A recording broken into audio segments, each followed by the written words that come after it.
जो हालात हैं वो तो सैकड़ों में जाने चाहिए थे। कि सबसे बड़ी एक्सीडेंट का कारण है जल्दबाजी। कि अगर कोई वीडियो में कमेंट्स देना चाहे तो ज़रूर दे, मैं उसका बाकायदा जवाब दूंगा। क्या ट्रैफिक इंजीनियरिंग की कमी आपको साफ नज़र आती है?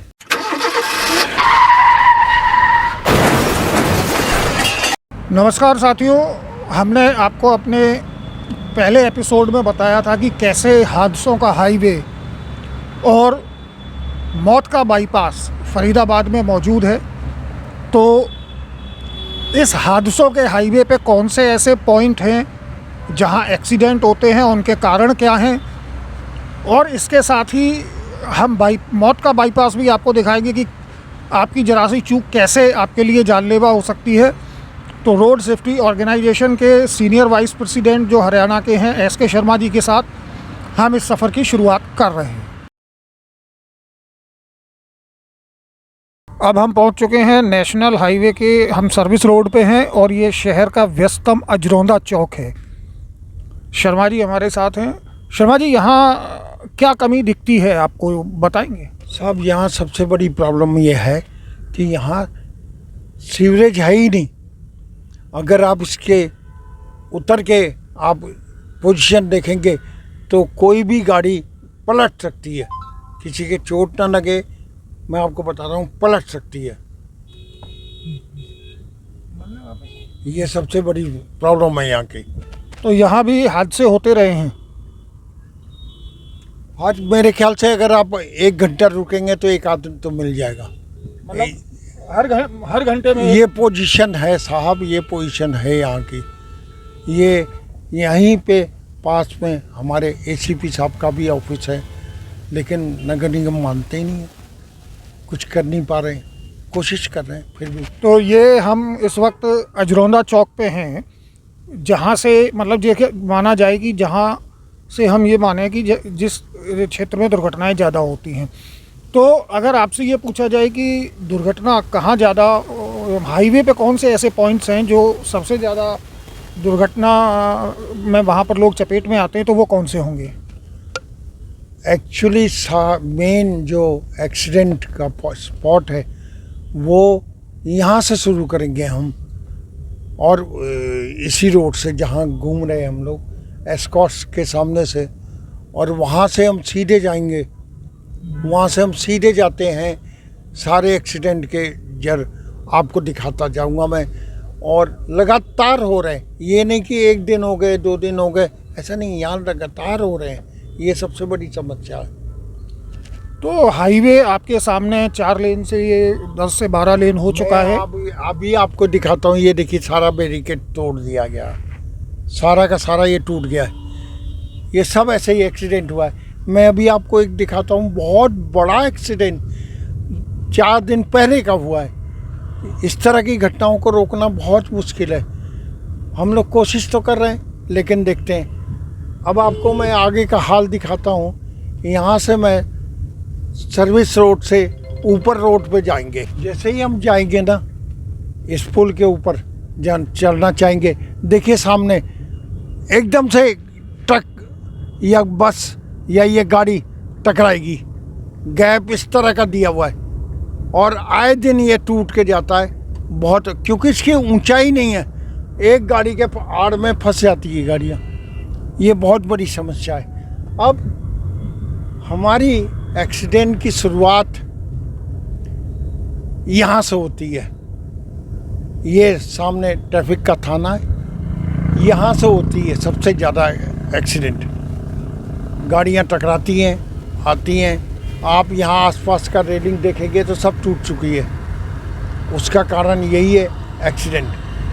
अब आपको मैं पुल के नीचे से लेके चलता हूँ गाड़ी को।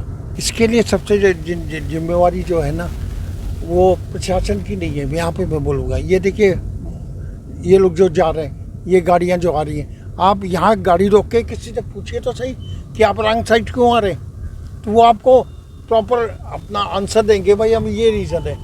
ये सबसे बड़ी समस्या आ रही है हमें। तो क्या इनका चालान नहीं होना चाहिए? बिल्कुल चालान होना चाहिए। ये रोड बना रहे हैं कोर्ट में, कोर्ट वाली रोड बना रहे हैं, मगर उसका कोई इन्फॉर्मेशन नहीं है, कोई नोटिस बोर्ड नहीं लगा है कि यहाँ मत आइए या यहाँ से ये डाइवर्ट कर दीजिए ट्रैफिक को। ऐसा कुछ भी नहीं है। यहाँ की हालात इतनी ज़्यादा ख़राब है।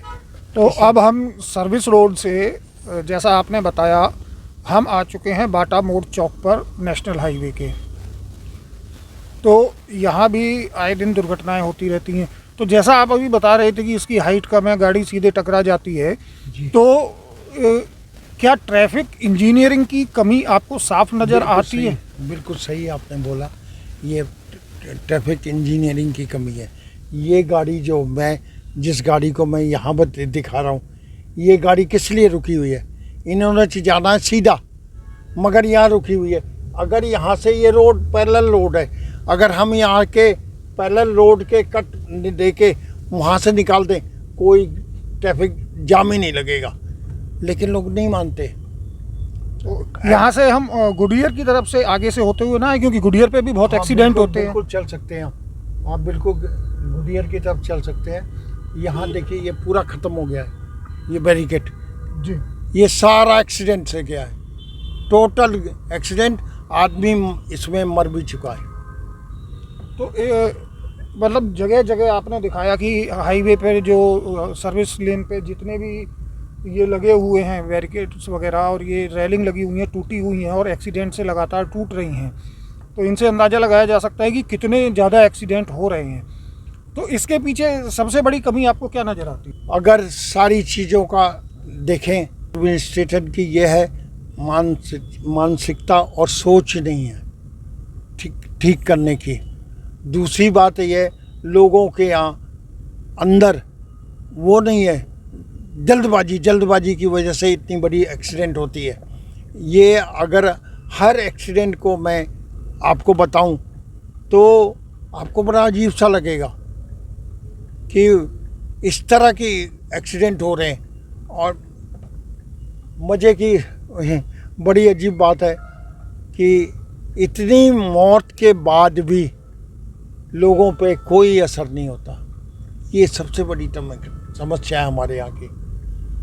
अच्छा, इसमें जितना भी अभी आपने हमें पोर्शन दिखाया, जो हम जैसे कहें हादसों का हाईवे, तो इसमें जितने ज़्यादातर एक्सीडेंट्स आपने बताए हैं ये सारे के सारे सर्विस रोड पर हो रहे हैं। जी हाँ। तो मेन जो हमारा हाईवे है, एक्सप्रेसवे है, तो क्या उसके ऊपर मतलब राहत है एक्सीडेंट्स की? अगर हम तुलना करें तो सर्विस रोड पे और इसमें तुलनात्मक कितना अंतर होगा? लगभग 15% 20% ऊपर मेन हाईवे पर कम है, इस रोड पे ज़्यादा है। उसका सबसे बड़ा कारण क्या है? ये आप देखिए, सामने देखिए, कवर कीजिए, ये रोड इधर की तरफ घूमती जाएगी। ये देखो कि घूमती जा रही है, आपको दिखाई दे रहा होगा कि ये घूमती जा रही है ऐसे। और वो लड़का यहाँ आके देखिए कितनी चौड़ी कम हो गई है, यहाँ आके ट्रक उस बच्चे को कुचल दिया इसी जगह। यहाँ ये प्रॉब्लम है। अब आपको मैं फिर दिखाता हूँ, आपको कोई नंबर नहीं देगा। देखिए एक्सीडेंट हुआ, आपने देखा, ये मेरी गाड़ी यहाँ टकरा जाती क्योंकि नंबर दिखाई नहीं दे रहा है, कुछ भी नहीं दिखाई दे रहा है। इस तरह यहाँ से पेट्रोल पंप वाले से अगर बात करेंगे तो कहेंगे साहब हाथ कुछ टाइम के बाद आके गाड़ी से टकरा जाती है। यहाँ की हालात ये हो चुके हैं। ये सब ट्रैफिक इंजीनियरिंग का हुआ है। बहुत बड़ी समस्या है, ये समझ में नहीं आ रहा है कैसे करें, क्या किया जाए। आप आगे देखिए, YMCA मोड़ आ चुका है जी। यहाँ पे, यहाँ से हम घूमेंगे, आप देखिए, आप घूमने के बाद आपकी गाड़ी कहाँ जाएगी, किस साइड में जाएगी, आप खुद अंदाज़ा लगाइएगा। देखिए, आप अपनी गाड़ी को देखिए सामने आ गए साइकिल वाले, देख रहे हैं, कार वाले आ गए, कुछ पता नहीं है आपको। किसी एक जगह नहीं पता देगा कि आप सही चल रहे हो या गलत चल रहे हो, जो स्थिति है यहाँ की। तो आपके विचार से यहाँ पर क्या कमी है? क्या ट्रैफिक सिग्नल यहाँ होना चाहिए? सबसे बड़ी बात है कि इसमें कट 2 होने चाहिए, जिसको दूसरी तरफ जाना है वो करे, या सीधे निकलने के लिए अलग से जगह नहीं चाहिए। अब जैसे मैंने ये है, सारे मैकेनिक बैठे हुए, सारी गाड़ियाँ ठीक करना, ये करना, वो करना। अब इतनी सी जगह बची हुई है कि एक गाड़ी निकल जाए। हम चाहते हैं कि सर्विस रोड पे ऑटो चले। अब आप देखिए सामने बीच में बिजली का खंभा है, ट्रैफिक कहाँ जाए? इसे क्या बोलेंगे हम? सिविल इंजीनियरिंग का बोले, बिजली बोर्ड का बोले, किसको बोले, क्या बोले? अब बिल्कुल जगह नहीं है। देखिए आपके सामने रॉन्ग साइड से ही आ गया। ये स्थिति है शहर की। जो बेचारा किसी दूसरे शहर से आएगा, उसे तो आइडेंटिटी बड़ी मुश्किल बनेगी कि किधर से निकले, क्या करें। ये देखिए जंप कर रहा है। तो ये जो आपने खामियां बताई हैं, तो इसके लिए आपको क्या लगता है कि कौन कौन विभाग इसके लिए जिम्मेदारी लेने को तैयार? ये क्वेश्चन तो बहुत ज़्यादा टिपिकल है कि वो रॉन्ग साइड देखिए, आप दिखाए वो देखिए रॉन्ग साइड, ये स्कूटर वाला इंतज़ार कर रहा है कि ट्रैफिक को। अब ये देखिए रॉन्ग साइड जाएगा, रोक दिया गाड़ी। इनको रोके, जरा इसको रोक देना, इस बंदे को, ड्राइवर साहब रोकिए इनको रोकिए, रोक लीजिए। ये एग्जिट है, नेशनल हाईवे है और आप एंट्री ले रहे हो, तो ऐसी क्या जल्दबाजी है आपको? ब्रिज पे जाना है। अगर आप सीधे जाके आगे जाओ तो भी आप नेशनल हाईवे पे चले जाओगे। आगे से लेना है। आपको यही नहीं पता कि ये एग्जिट है या एंट्री है? ठीक है, फिर आगे से लेते हैं। ये तो हाल है, जानकारी सबको है कि ये एग्जिट है। मैंने कुछ सेकंड पहले आपको बोला था कि सबसे बड़ी एक्सीडेंट का कारण है जल्दबाजी। देखिए एक और, ये स्थिति है हमारे यहाँ की। इसके लिए अब आप खुद डिसाइड कीजिए कि एडमिनिस्ट्रेशन कितना जिम्मेवार है और ये लोग कितने जिम्मेवार हैं। फुटपाथ कहाँ है, उसके नीचे, उसके ऊपर वो है ब्रिज का ये नाला। आप बताइए कहाँ से, क्या है एडमिनिस्ट्रेशन और क्या है इंजीनियरिंग? रोड इंजीनियरिंग कहाँ है, मेरी समझ में नहीं आता। आप यहाँ देखिए बस स्टैंड के पास, बस स्टैंड कैसे जाएगा आदमी? कोई जो स्थिति इन्होंने कर रखी है शहर की, कोई माई बाप नहीं है। ये देखिए आप, बड़ा अच्छा आपको लगेगा उसका दुकान लगाता हुआ, तो जबकि जाने का रास्ता ही नहीं है उसके जबकि उसके पास जाने का रास्ता नहीं है। ये हम आ गए हैं बाटा मोड़ चौक पे और दिल्ली की तरफ बढ़ रहे हैं। और ये सड़क किनारे ये इतना पानी कैसे है शर्मा जी, ये जहाँ सर्विस रोड पे, वो भी हाईवे पर? साहब यहाँ पे सीवरेज नहीं है, और जो आदमी बोल रहा है सीवरेज है वो बहुत सोच नहीं सकते। गाड़ियाँ खड़ी हैं, सीवरेज नहीं है, पानी भर जाता है, 15 दिन में उस धीरे धीरे पानी निकलता है। ये यहाँ की स्थिति है। अब मैं आपको ऐसी जगह लेके चलता हूँ, बाटा पे, बाटा फ्लाईओवर के ऊपर। बाटा फ्लाईओवर के ऊपर, मतलब ये नज़ारा है कि अगर आप हाईवे से बाटा फ्लाईओवर पर चढ़ेंगे तो जबकि अभी कोई बारिश का सीजन नहीं है, उसके बावजूद इतना पानी भरा हुआ है। बिल्कुल साहब, ये लगातार रहता है। जो आदमी, बहुत अफसोस लगता है कि जो आदमी बाहर से आ रहा है वो क्या अपनी पहचान लेके जाएगा शहर के नीचे। अब ये जाम इसलिए लगा हुआ है, उसका कारण है टूटी हुई सड़कें, आगे नहीं बढ़ सकती सारी, आप एक कदम नहीं बढ़ सकते। देखिए वो सामने देखिए साहब। जबकि ये फ्लाईओवर एनआईटी क्षेत्र को हाईवे से कनेक्ट करता है। सबसे ज़्यादा आप स्थिति देखिए ट्रैफिक की, आपकी गाड़ी नहीं चल सकती, जो स्थिति है बहुत मुश्किल होता है। उसमें कोई भी आदमी आए कर जाता है, एक्सीडेंट हो जाता है। यही एक सबसे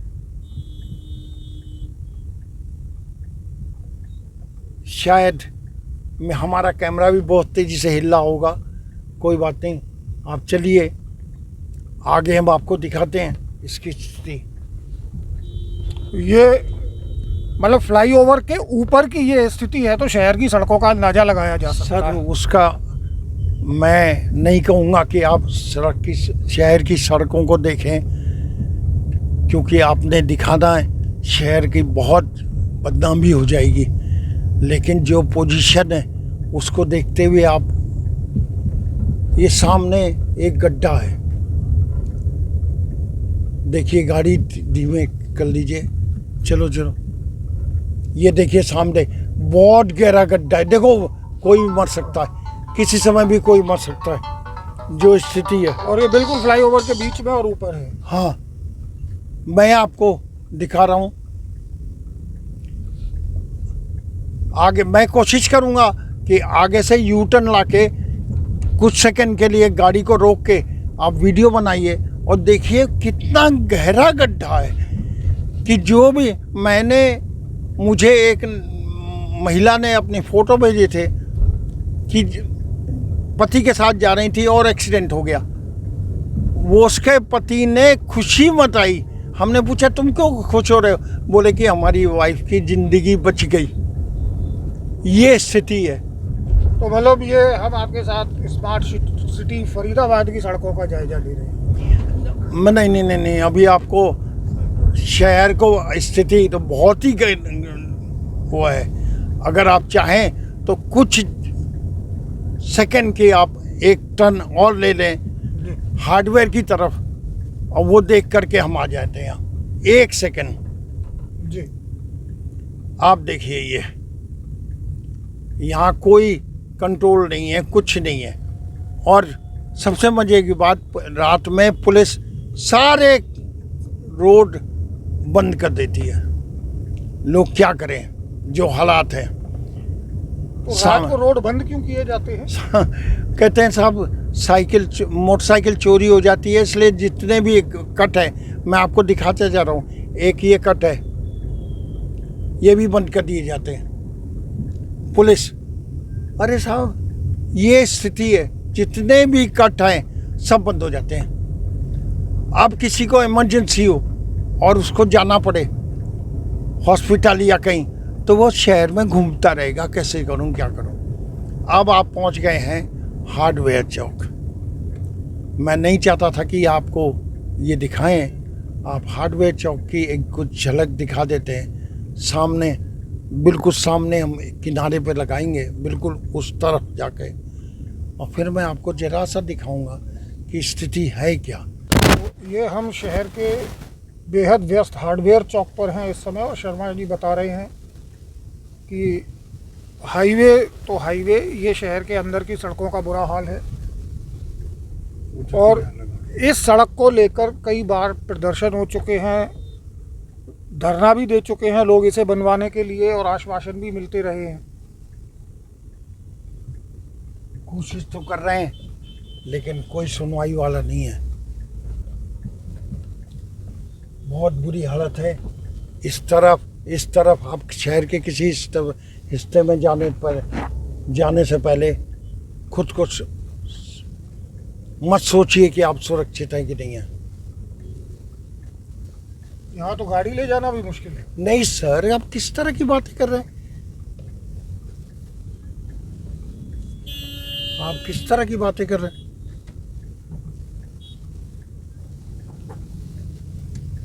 आप ये ऊपर से नीचे आप आएंगे।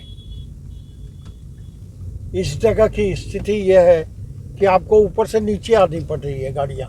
ये देखिए, अगर आपको पूरा पानी भरा हुआ है, देख लीजिए सर। अब मैं यहाँ गाड़ी को इस तरफ रुकवा दे। अब जरा देखिए हमारे शहर की सड़कें कैसी लग रही है। सड़क, ये हमारे शहर की सड़क है, एक ही तरफ से चल रही है, बाकी को बंद कर दिया गया है।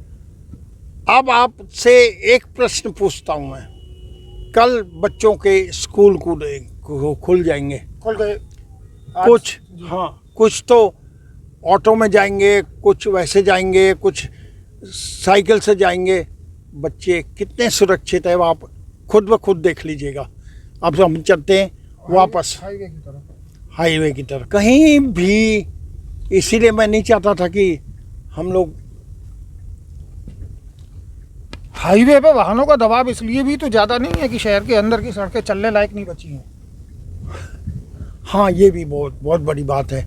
लेकिन मैं अपने शहर के लोगों को कहूँ, सलाम करूँगा कि इस स्थिति में भी अपने आप को कैसे मेंटेन कर रहे हैं, गॉड नोस। कोई भी आदमी जो पेशेंट को ले जा रहा होगा एम्बुलेंस में, उसकी अपनी गाड़ी में या अपनी गाड़ी में, एम्बुलेंस में छोड़िए, अपनी गाड़ी में, उसका भगवान ही मालिक है कि क्या होगा और कैसे होगा। जो हालात शहर के हो चुके हैं, बहुत ही ज़्यादा दुखद हालात हैं यहाँ में। सड़कों में गड्ढे हैं या गड्ढों में सड़क है? बहुत अजीब सी आपने बात बोली है। जो मैंने आपको भी हार्डवेयर चौक पे सड़क दिखाई, उसमें तो सड़क है ही नहीं साहब, सिर्फ गड्ढे हैं। वही तो गड्ढों में सड़क ढूंढी जाए। वही तो मैं कह रहा हूँ। वो उसकी बात तो आप करिए। जो पोजीशन है, गंदगी, बाकी चीज़ों की हम बातें नहीं, बिल्कुल नहीं कर रहे हैं। हम तो उनकी बात कर रहे हैं कि पोजीशन क्या है शहर की। और इसने, क्योंकि हमारा प्रोग्राम, मैं चाहूँगा कि उस जगह पहुँच रहे हैं, लेकिन लास्ट में एक शब्द करना चाहूँगा कि हम, आपका प्रश्न था मेरे साथ कि जिम्मेवार कौन, तो दोनों के लिए बोलूँगा। सड़क के जिम्मेवार बहुत अच्छे बच्चे हैं, बहुत अच्छे शहर के लोग हैं, जो सिर्फ 24 या 25 ही एक महीने में डेथ हुई है। जो हालात हैं वो तो सैकड़ों में जाने चाहिए थे, जो शहर के हालात हैं। और मैं चाहूँगा कि अगर कोई वीडियो में कमेंट्स देना चाहे तो ज़रूर दे, मैं उसका बाकायदा जवाब दूंगा, उनको सिचुएशन समझाऊंगा जिन्होंने ना देखा हो। कि अब मैं आपको उस सड़क पे चल रहा हूँ जो गड्ढा आने वाला है, बाटा फ्लाईओवर के ऊपर है, तो गड्ढा आने वाला है। मैं चाहूँगा कि थोड़ा सा पहले गाड़ी रोक लिया जाए और कुछ सेकंडों के लिए, ताकि हम वो दिखा सके कि कितना गहरा गड्ढा है। सारी गाड़ियां घूम जाएंगी उधर की तरफ, कोई गाड़ी उधर नहीं जाएगी, लेकिन फंस गई तो फंसेगी। अब हम बाटा फ्लाईओवर से हाईवे की तरफ चल रहे हैं साहब। बिल्कुल। और आपको सामने दिखाई दे रहा होगा गड्ढा, ये गड्ढा है साहब, ये गिरी है गाड़ी जो गिर रही है, ये गड्ढा है। फ्लाईओवर के ऊपर मौजूद करीब 1 फुट से ज़्यादा गहरा गड्ढा है। 1 फुट से ज़्यादा गड्ढा है। 2 व्हीलर वालों के लिए तो पूरी तरीके से जानलेवा है। अच्छा, इसके साथ शर्मा जी, अगर हम, ये तो हाईवे के मेन जहाँ हादसे होते हैं, हादसों के हाईवे के मुख्य पॉइंट बताए। बाईपास रोड जो मुंबई एक्सप्रेसवे का हिस्सा बन रहा है, वो भी अभी कुछ समय पूर्व की बात है कि बाइक सवार बैरिकेड तोड़ के गिर गए थे और सरिये आर पार निकल गए, दोनों की डेथ हो गई थी। तो क्या उसे मौत का बाईपास कहना कितना सही रहेगा?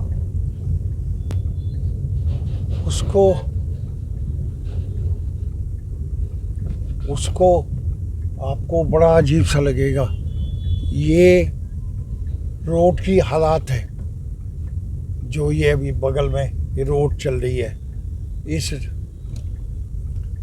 इस रोड की हालात ये हैं कि ये NHAI की रोड है साहब, जिसे बहुत काफ़ी पैसा खर्च करके बनाया गया है।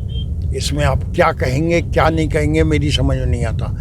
इससे ज़्यादा अब आपको देखना हो तो बाईपास पे देख लीजिए,